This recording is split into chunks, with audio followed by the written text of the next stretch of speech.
Uma outra questão contida nessa pergunta são os reclamos do inconsciente.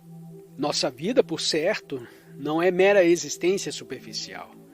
Há vastos e ocultos recursos, tesouros de um extraordinário valor, sumamente deleitáveis e grandiosos, que estão sempre emitindo sugestões, reclamos. E porque não somos capazes de os receber diretamente quando despertos, tornam-se símbolos em sonhos quando dormimos. Isso é, as camadas inconscientes profundas, as camadas ainda inexploradas, estão sempre a nos transmitir reclamos e sugestões de extraordinária importância. Mas a consciência superficial está de tal maneira ocupada com a sua existência cotidiana, suas diárias preocupações, sua luta pela subsistência, que é incapaz de receber diretamente tais intimações. Por isso as intimações se tornam sonhos, e os sonhos requerem intérpretes. E então surgem os psicólogos e enriquecem. Mas não há necessidade alguma de interpretação quando ocorre o contato imediato e direto com o inconsciente. E isso só é possível quando a mente consciente está sempre tranquila, tendo sempre um intervalo, um espaço entre ação e ação, entre um pensamento e outro pensamento. Outra questão contida na pergunta é a experiência subjetiva de uma conversa com outra pessoa. Não sei se já alguma vez se lembrou ao despertar de ter tido uma longa conversa com alguém, recordando-se de palavras ou de uma palavra de extraordinária força e significação. Isso já deve ter acontecido com você. Você se lembra de uma conversação com um amigo, com um homem que respeita, com um asceta, um guru ou um mestre? Ora, o que é isso? Não está também dentro do campo da consciência? Isso também é parte da consciência, portanto, uma autoprojeção, a qual é traduzida ao despertar como uma conversa com alguém, como uma instrução recebida de um mestre. O mestre está também dentro da estrutura da consciência e é, portanto, a projeção do eu, como imagem do mestre. A lembrança de uma palavra e o dar-lhe significação é uma das maneiras de funcionar do inconsciente, para imprimi-la na mente consciente. Assim, essa lembrança de um fato, dentro do campo da consciência, ainda é uma intimação ou projeção do pensamento. É uma criação do pensamento e, portanto, não é real. O real só vem à existência quando cessa o pensamento, quando o pensamento já não cria. Ainda há mais uma questão subentendida na pergunta. Permita que eu continue a explorá-la. E se durante o sono é possível encontrar-nos com uma pessoa objetivamente? Compreende?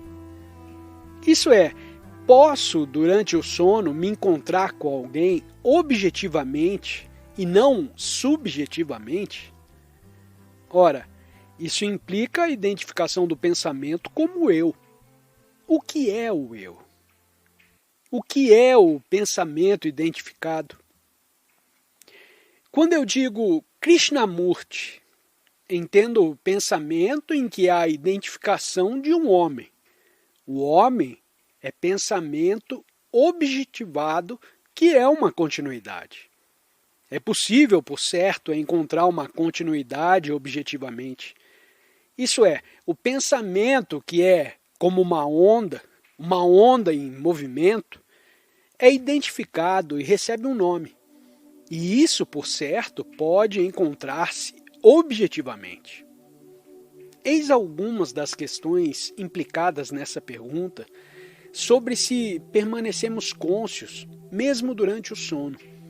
Mas todas essas explicações nada valem sem um autoconhecimento.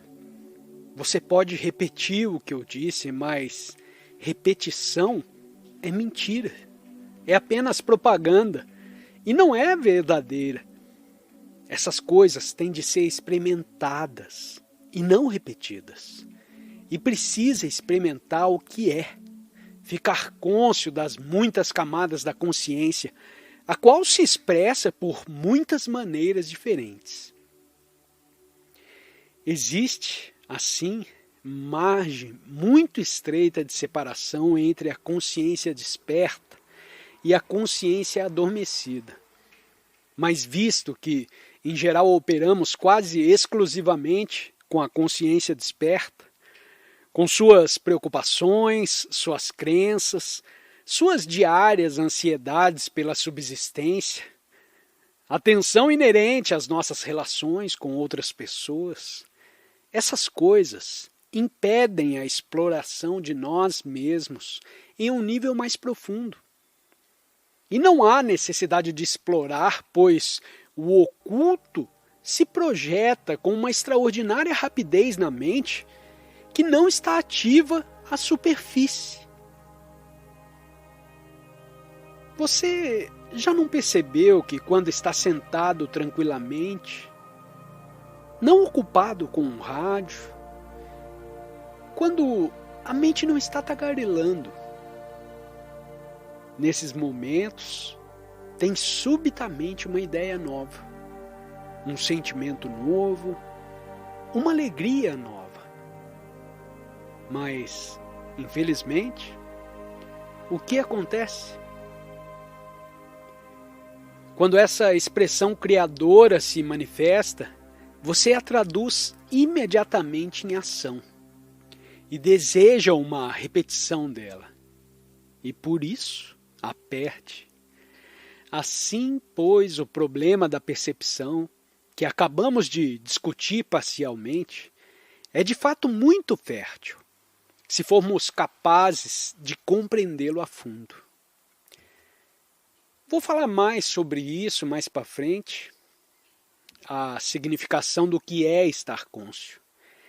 Mas releva compreender que não se pode pensar corretamente e, portanto, não pode haver uma ação correta sem o autoconhecimento. Autoconhecimento não é a simples compreensão das camadas superficiais, mas a completa compreensão da consciência total. Isso não depende do tempo, porque, havendo intenção, há percepção imediata. E a rapidez dessa percepção depende do grau de sinceridade da pessoa.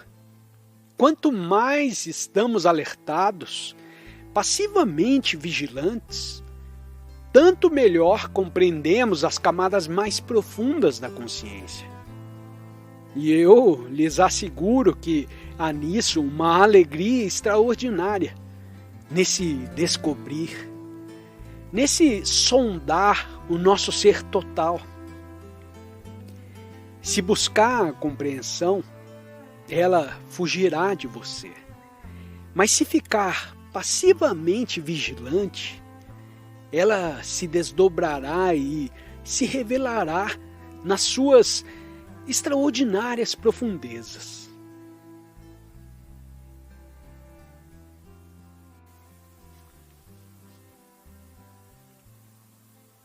Você diz que o percebimento pleno do problema nos liberta do mesmo. O percebimento depende do interesse. O que é que cria o interesse? O que é que faz um homem interessado e um outro homem indiferente? Ora, aqui também vamos examinar a pergunta. Isso é, o próprio problema. Portanto, não intervenha com uma solução. Vamos descobrir o conteúdo do problema e não procurar uma conclusão. Porque se temos uma conclusão, o problema não é compreendido.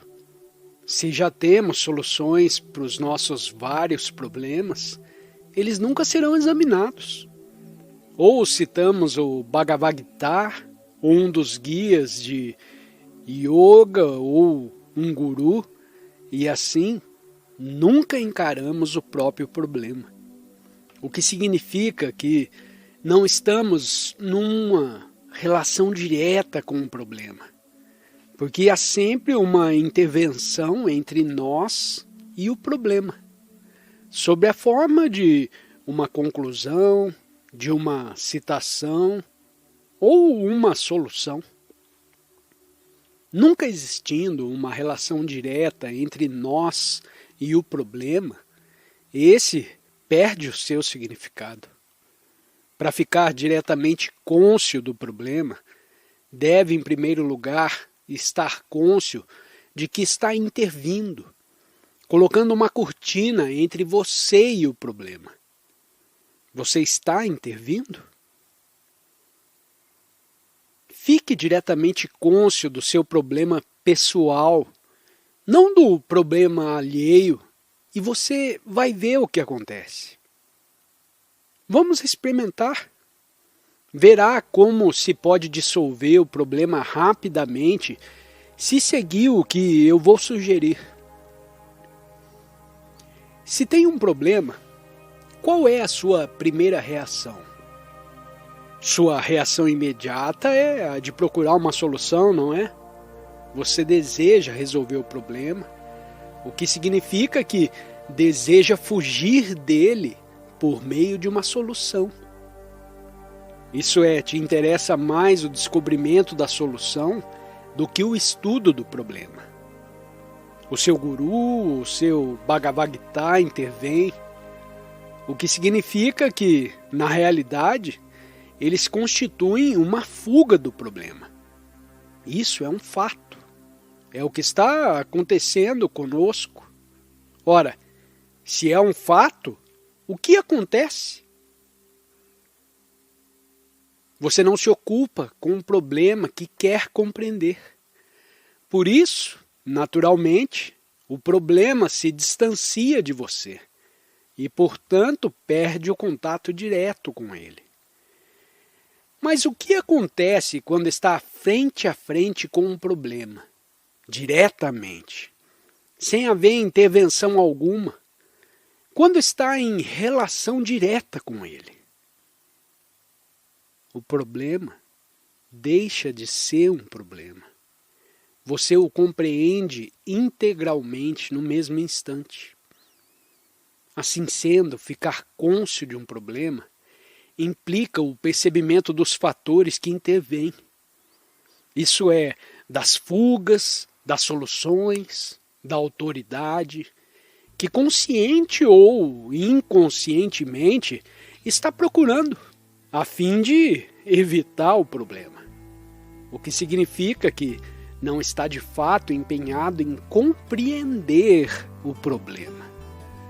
Quando temos aquele percebimento do problema, o problema se dissolve.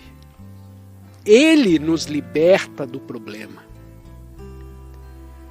A todos os momentos, o problema é novo. O problema é sempre um desafio. A vida é desafio e reação.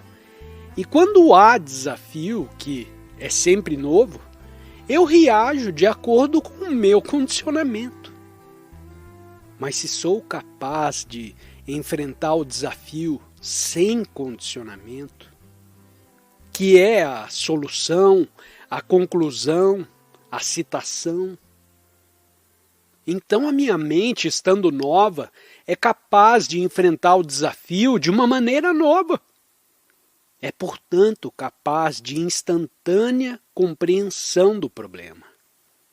Por favor, não se trata de aceitar o que eu digo. Experimente isso na sua vida e logo verá a maneira extraordinária como o percebimento dissolve o problema. Conhece esse percebimento em momentos de grande crise, quando tem algo para resolver, quando um fato extraordinariamente importante se passa na sua vida. Não procura, então, uma solução, um guia, uma autoridade. Significa isso que não está a fugir do problema, da crise. Enfrenta o desafio de uma maneira nova, com um novo vigor. Continuando com a sua pergunta, o percebimento depende de interesse. E o que é que cria o interesse? Por que ficamos interessados? Você não está interessado agora? Está a me ouvir com interesse? Por quê? Ou você está sendo mesmerizado pelas minhas palavras, ou existe interesse, evidentemente. E eu espero que não esteja hipnotizado pelas minhas palavras. Nesse caso, há interesse de sua parte. E por que você está interessado? Porque eu estou interessado. Eu estou prementemente interessado no que estou dizendo, e não por agora. Estou vitalmente interessado em resolver os problemas do homem, que sou eu. E por que estou entusiasticamente interessado? Sumamente interessado, você também o está. Mas o momento virá, logo que sair daqui, em que de novo recairá na rotina da sua propriedade, das suas posses, do seu emprego, da sua família. Você está interessado porque eu estou interessado, porque estou tremendamente empenhado. O interesse, portanto, é contagioso, mas em tal caso não é duradouro. Há a influência boa e a influência má. Como não estou interessado em influenciar você, nem por uma maneira e nem por outra, você perde o interesse. E ser influenciado é uma coisa errônea, uma coisa fatal. Porque se pode ser influenciado por um, você pode ser influenciado por outro. Como a moda, a influência varia, e por isso não tem valor.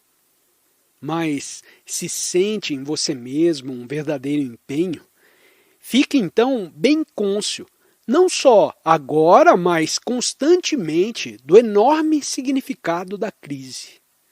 E se não está interessado, a infelicidade é sua. Que é que faz um homem interessado e o outro homem indiferente? O que é que te faz interessado? O que é que te faz desinteressado? Esse que é o problema, e não a indiferença do outro. Porque você é indiferente. Esse é o problema, não é? Porque você é indiferente ao problema da fome, ao problema da consciência, ao problema de encontrar solução para todos os problemas existentes. O que te faz indiferente? Porque essas coisas não interessam para você. Alguma vez você já pôs a pensar a esse respeito? Evidentemente, nós não estamos interessados pela razão muito simples que desejamos distrações. O guru, o guia, o Bhagavad Gita, a Bíblia. Tudo isso são distrações. E a distração embota a mente.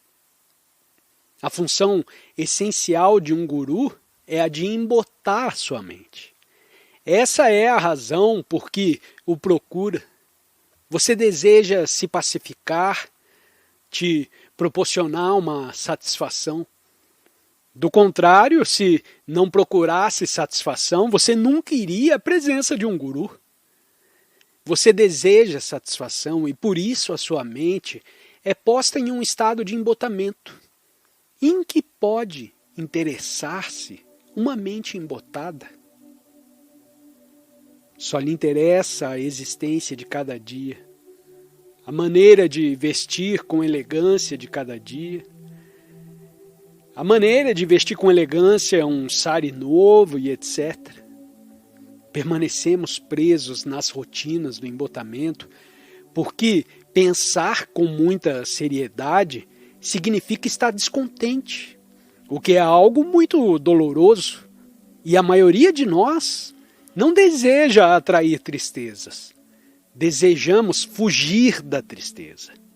E por isso, toda a nossa estrutura de pensamento é confusão e distração. O que importa, pois, não é aquele que é indiferente, mas sim porque você mesmo é tão superficial. Por que está preso nessa extraordinária rede de sofrimento? A solução, por certo, reside no descobrirmos por nós mesmos as causas que nos tornam embotados, insensibilizados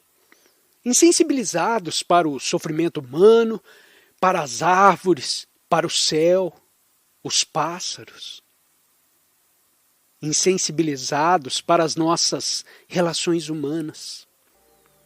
Ser sensível significa dor, mas precisamos ser dolorosamente sensíveis para compreender. Entretanto, procuramos nos manter do lado de fora da dor, e a evitando, nos reduzimos a simples máquinas de imitação.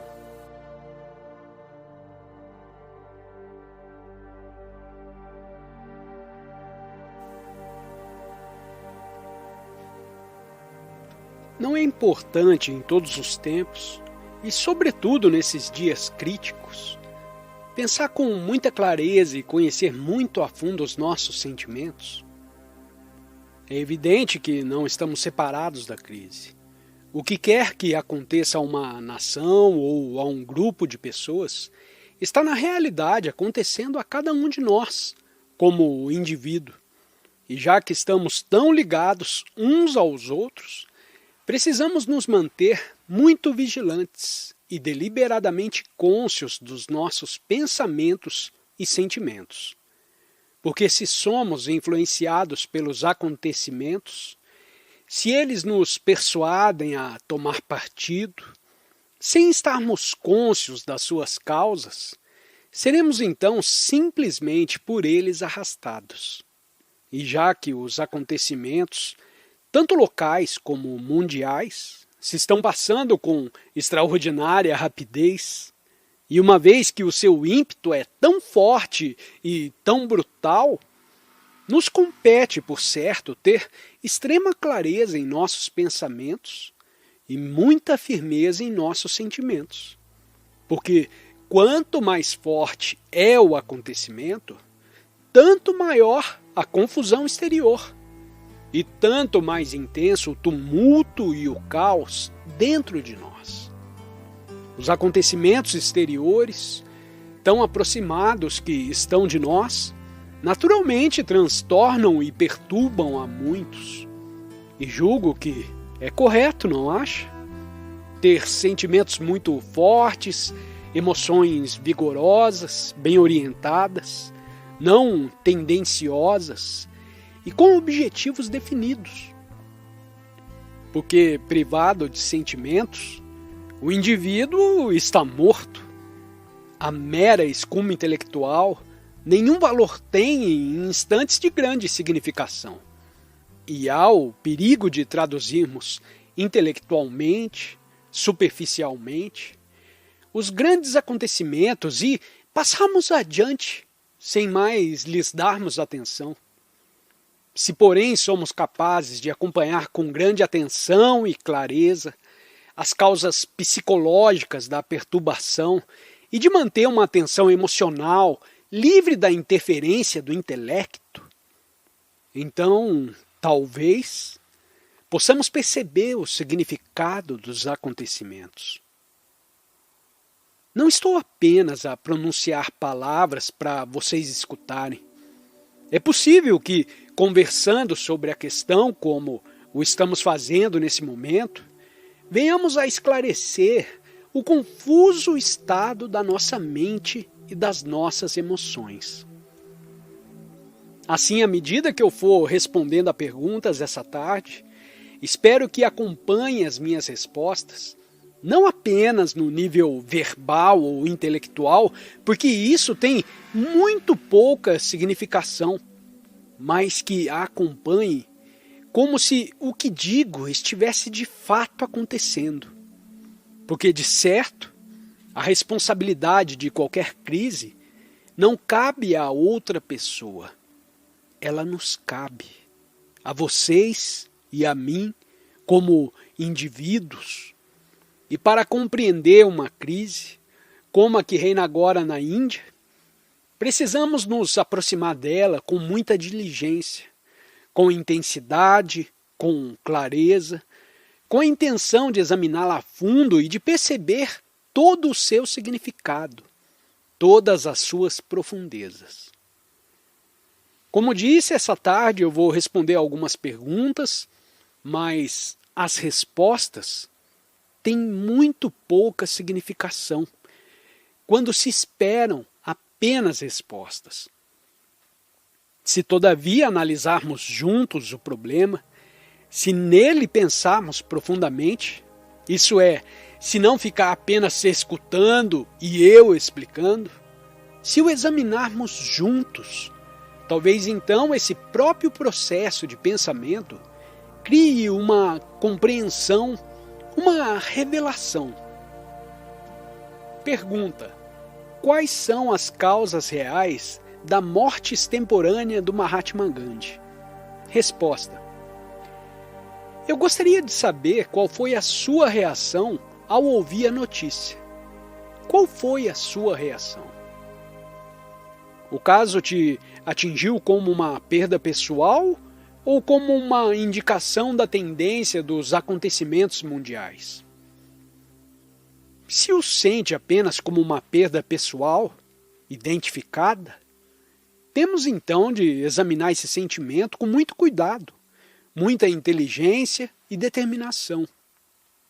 E se o consideraste como um índice da tendência dos acontecimentos na crise mundial, isso também tem de ser examinado muito atentamente. Devemos, pois, descobrir como consideramos esse caso, se como uma perda pessoal, se como um sintoma de catástrofe que está ocorrendo no mundo. Pois bem, se é uma perda pessoal identificada, tem ela então um significado totalmente diferente.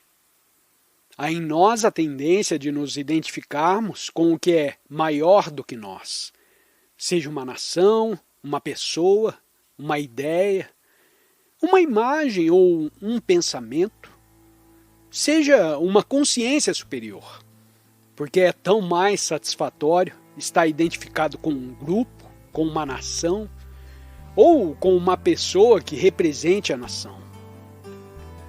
Hitler, Stalin de um lado e Gandhi de outro, e etc. Há, pois, sempre essa identificação com algo maior do que nós.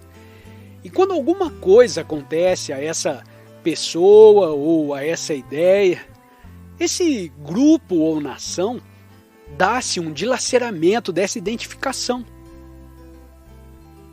Você não sente isso, Senhor? O desejo de nos identificarmos com alguma coisa é bem óbvio, não acha? Porque em si mesmo, um indivíduo é nada, é vazio, superficial, pequenino. E ao identificar-se com uma nação, um guia, um grupo, ele se torna algo, ele é algo. Nessa própria identificação está o perigo.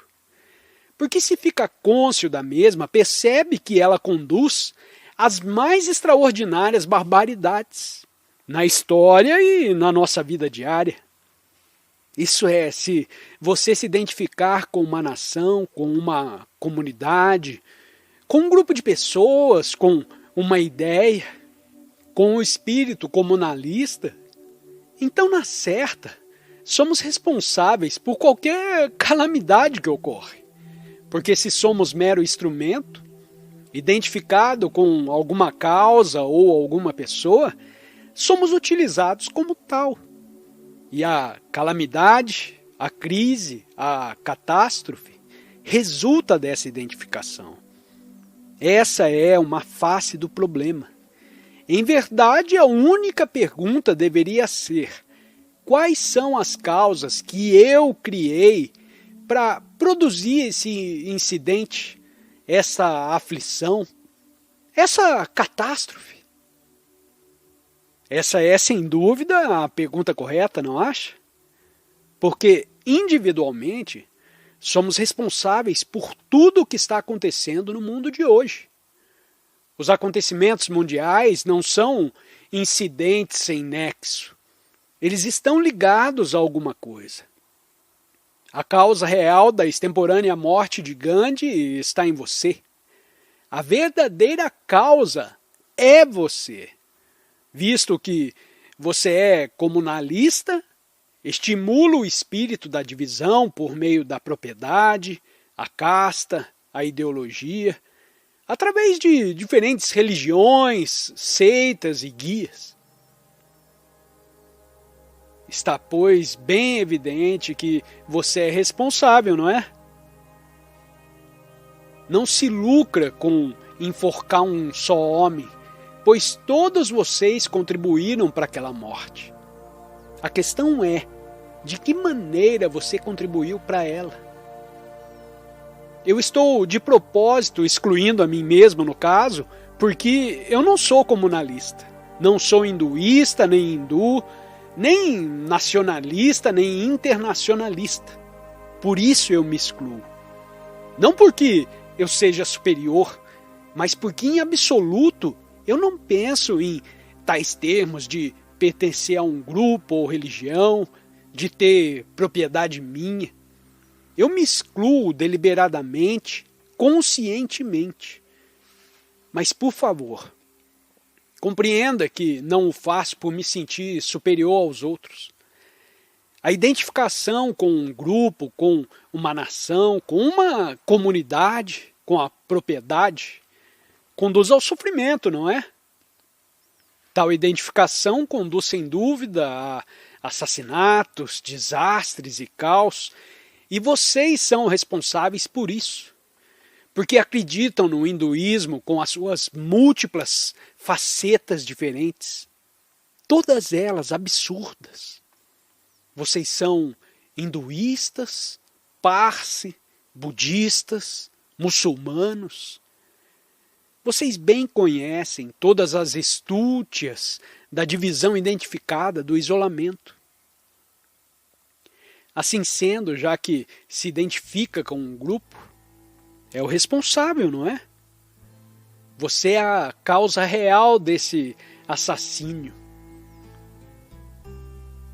Eu não estou dramatizando o que seria um completo absurdo, mas esse é o fato, não acha? A verdadeira causa é você. Não há uma causa misteriosa, desconhecida. Quando uma nação assim chamada é constituída de grupos separados, cada um deles buscando poder, prestígio, autoridade e riqueza, tem de produzir não apenas a morte de um homem, mas a de milhares e milhões de homens. Isso é inevitável. A questão fundamental, portanto, é saber se seres humanos podem existir em isolamento identificado. E a história mostrou muitas vezes que esse isolamento acarreta destruição para o homem. Quando você se chama de hinduísta, muçulmano, parsi ou sabe Deus o que mais, isso inevitavelmente gera conflito no mundo. Se observa a chamada religião, a religião organizada, verá que ela está essencialmente baseada no isolamento, no separatismo. O cristão, o hinduísta, o muçulmano, o budista, ou quando adora uma imagem, não adora imagem alguma. Quando proíbe alguém de entrar nos seus templos, como se a realidade residisse nos templos. Você é, por certo, responsável pelo conflito e pela violência, não é? Compreenda, por favor, que não estou arrengado, que não estou interessado em te convencer. Nós dois estamos interessados em descobrir a verdade contida na questão. Assim, pois, não estou fazendo uma arenga política sem significação alguma. Para acharmos a verdade, para percebermos que somos responsáveis pelo que acontece, precisamos pensar muito precisamente e diretamente. Quando pertence a uma religião organizada, esse fato mesmo gera conflito entre um homem e outro homem. E quando a crença se torna mais forte do que a afeição, mais forte do que o amor, quando a crença é mais importante do que a humanidade, e toda a sua estrutura de crença, crença em Deus, crença numa ideologia, no comunalismo ou no nacionalismo, você é, sem dúvida, a verdadeira causa da destruição. Não sei se percebe a extraordinária importância disso, de pensar no assunto, com toda a profundeza e lucidez, sem nos escondermos atrás de palavras. Agradecemos por se conectar conosco nessa experiência enriquecedora com Krishnamurti.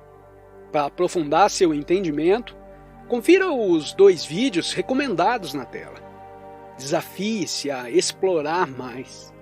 Compartilhe suas perspectivas nos comentários e não se esqueça de se inscrever para continuar essa jornada conosco.